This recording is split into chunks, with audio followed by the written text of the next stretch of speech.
fun friends. So I've got a topic tonight. It's pretty personal, and it was a requested topic. I've been putting it off for a little bit because of the holidays, and also because it was difficult for me to actually talk about myself. And the topic is on grief. Now, as I've said to you before, I'm not in any way, shape, or form a counselor.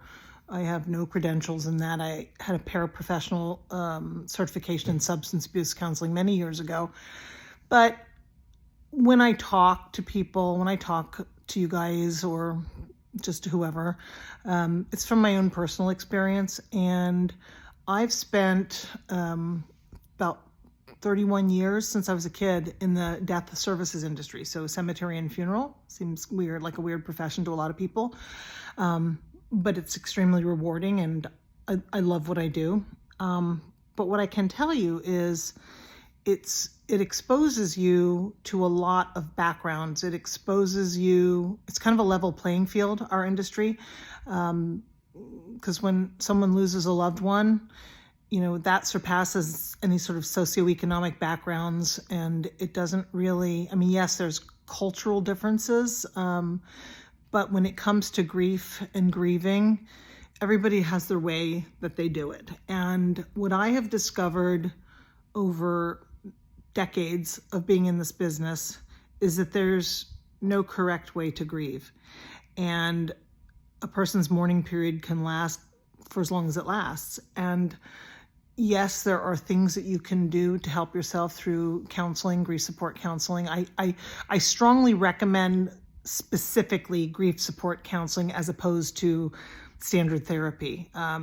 It's a specialized area, and a lot of therapists, in my opinion, are not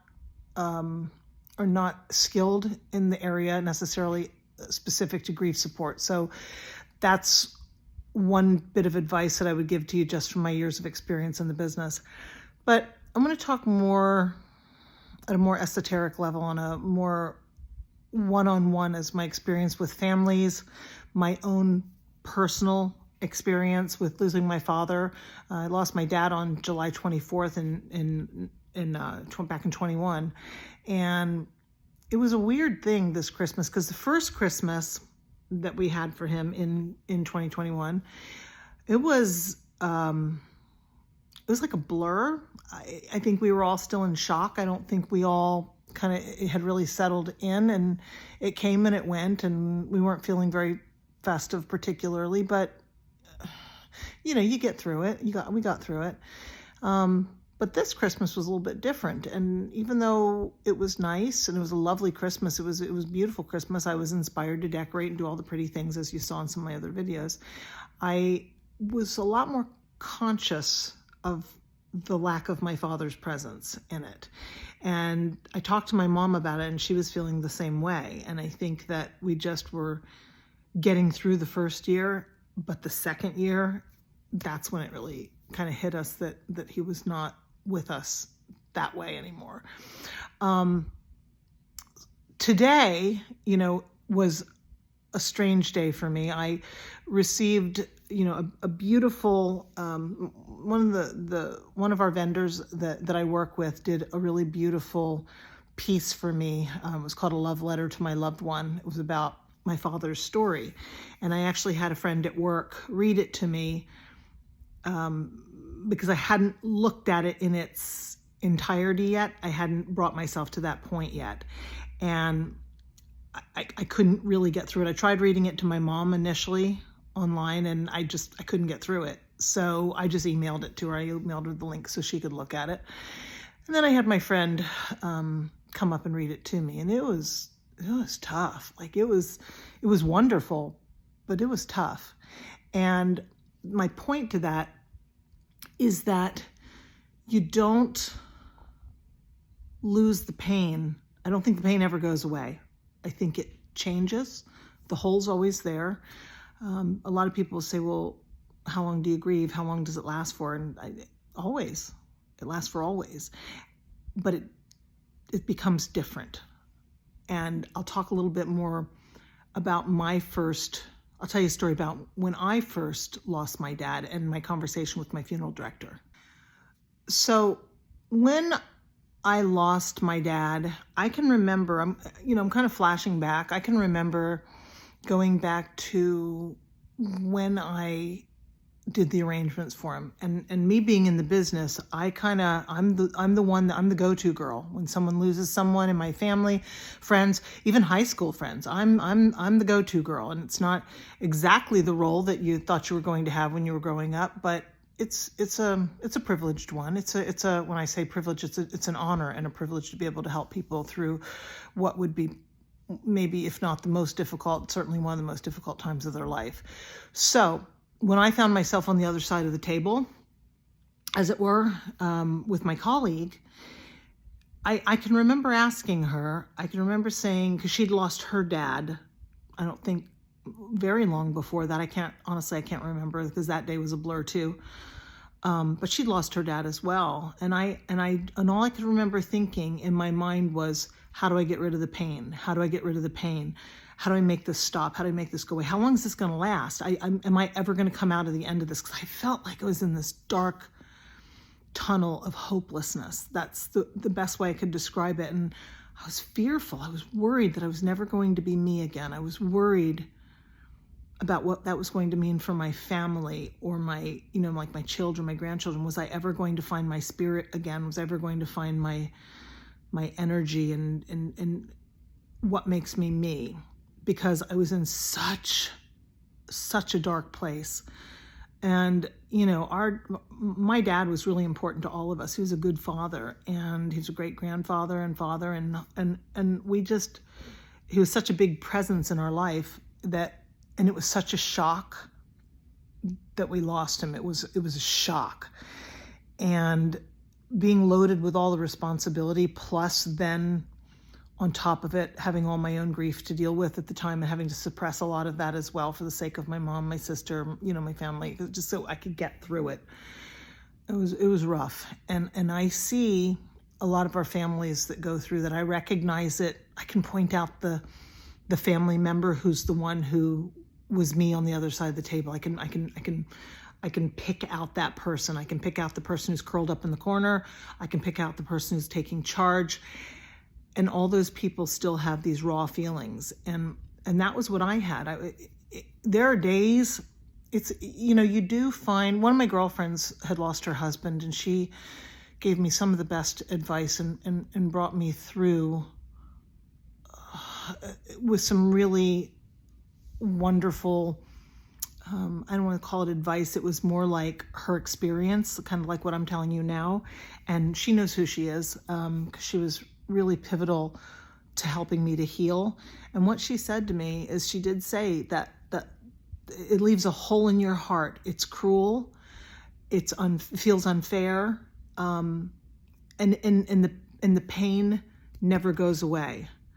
My funeral director told me the pain never goes away. It just gets filled with other things. The hole gets filled with other things. And that's the best way to put it. So if you're in a position where you've lost someone recently, or you're feeling sad, or you're even feeling, gosh, I lost that person a year ago, 2 years ago, 5 years ago, 10 years ago, and I'm still feeling it. Yeah, you are. It's okay. Because that is the reality of what happens. But the difference is what helps me get through when I'm feeling upset, when I'm feeling down, what helps me get through is knowing that his memory is what keeps him alive. His stories, when my brother and I, or my sister and I, are talking about the stories, or mom and I were just sharing some today of him, and she tells me things from before I was born. That all keeps his memory alive and keeps him alive for our generations. And as long as you keep telling the story, the person's memory keeps living, and that keeps them still alive. But I feel like it's important for people to understand. A lot of times I see things in this business. I get really upset when I hear people be judgmental of other people about how they're grieving, or they're not grieving enough, or how dare they go out and do whatever so soon after someone died. It's not your place to judge that. You don't know what's in their heart, or what they're feeling in that moment. They're doing just the best that they can in that moment. I believe that unless you've walked in someone else's shoes, you can't ever know what that person's feeling. I always say, even though I can empathize with people because I've lost a parent, I've lost someone that I love deeply, I can empathize with someone, but I can never know what someone else is feeling. I would never be so arrogant as to tell someone that I know how they're feeling when they're grieving the loss of their loved one or friend or pet even. You know, you can't know what is in someone's heart and feelings unless you're that person. You don't know their history. You don't know where they've come through together as a family or, you know, whatever. You just can't make that judgment. And when you see someone maybe who's not grieving the way you would grieve, or you get upset with somebody because you don't maybe think they're upset enough to match how you feel, you just don't know what's in their heart. You just don't know how deep the pain runs. For me, and I can only talk about my own pain. I can't talk about your pain. I can talk about my pain, and if some of that resonates with you, I hope it does, and I hope it helps. But when I talk about my own pain from my loss, there are days that I get through and I'm just fine. Most days now, I'm pretty okay, and I can pass by my daddy's picture in the hallway and give it a kiss and talk to him. This is him actually in here. I had part of his carbon from his cremated remains turned into a blue diamond, and there's a whole story behind this. A company called Eternova did an incredible job for me, and I had the ring custom designed based on stories and my personal relationship with my father. But it's very personal, and I'll share that some other time. But I keep my father with me always in this way in my mind. But there are days like today that, like, you'd think I would be able to read a story that I gave to someone else to write. You'd think I would be okay to read that on my own. And I couldn't. I couldn't. And I couldn't even, right now, I couldn't even talk about it because it still tears me up. It's still, all that pain can keep coming back just like that. And and it hits you. And it's just like it just gets sliced right back open again. And you have to push through it. And you push through it.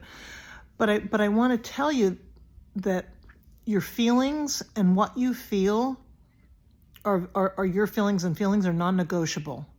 And if you're the person feeling it, it's okay. If you feel like you need help, then get help. Most funeral homes have grief support that they can refer you to.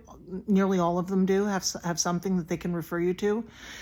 Your doctor can refer you to things for grief support.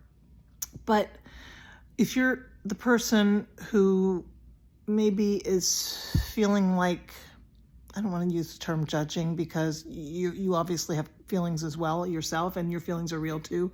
But if you can't understand, if you can't understand someone else's reaction to their grief, it's because you're not them, and you don't know what's in their heart, and you don't know what they do behind closed doors. Not everybody is open with their feelings. Not everybody. Sometimes people take things onto their shoulders because they feel like they need to be the strong one, and they can't show their feelings because they have to be strong for everyone else. They've sort of inherited that role in their mind, and you don't know what they do when the door closes. You don't know if they cry. You don't know how it manifests itself in other areas. You don't know if it comes out a year later, 2 years later. There's no right or wrong way to grieve. Do what's right for your heart. Understand that it's okay. Seek help if you need it. Talk to your loved ones if you need to, or your friends, or someone else.